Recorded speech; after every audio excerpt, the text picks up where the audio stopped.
नमो नमः श्रीमात्रे नमः। ओम खं ब्रह्म। अद्य वयं नाट्यवाङ्मयस्य 43 भागस्य प्रबोधचन्द्रोदयम् इत्याख्यस्य नाटकस्य विषये आलोचनां कुर्मः। तर्हि अयान्तु विषयारम्भं करिष्यामः। प्रबोधचन्द्रोदय नाटकं कः अरचयत्? कृष्णमिश्राः अथवा कृष्णमित्राः। प्रबोधचन्द्रोदय नाटकं कीदृशं नाटकं भवति?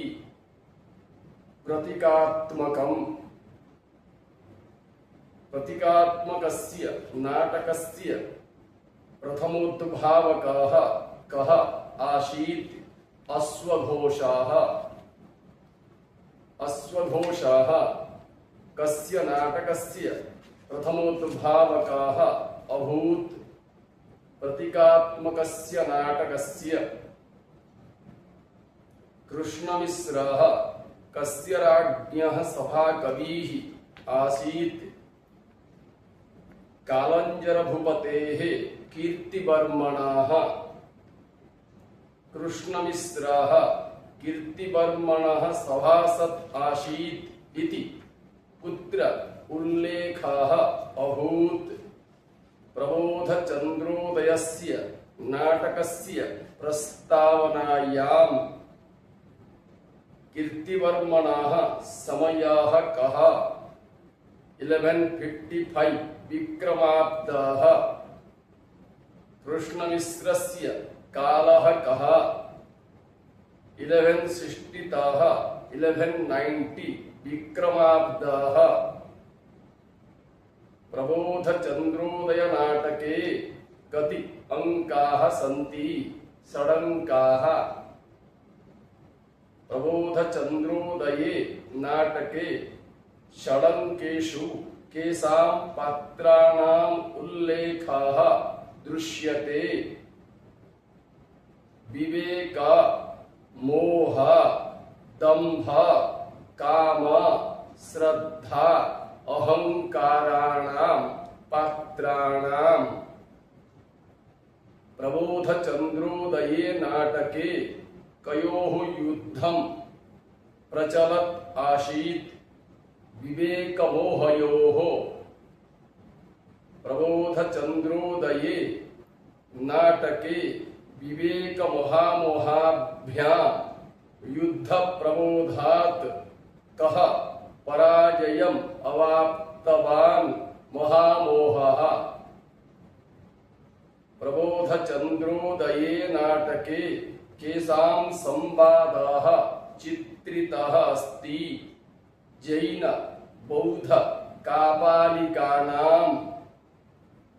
मोहराज नाटकं कीदृशं नाटकं भवति? प्रतीकात्मकं।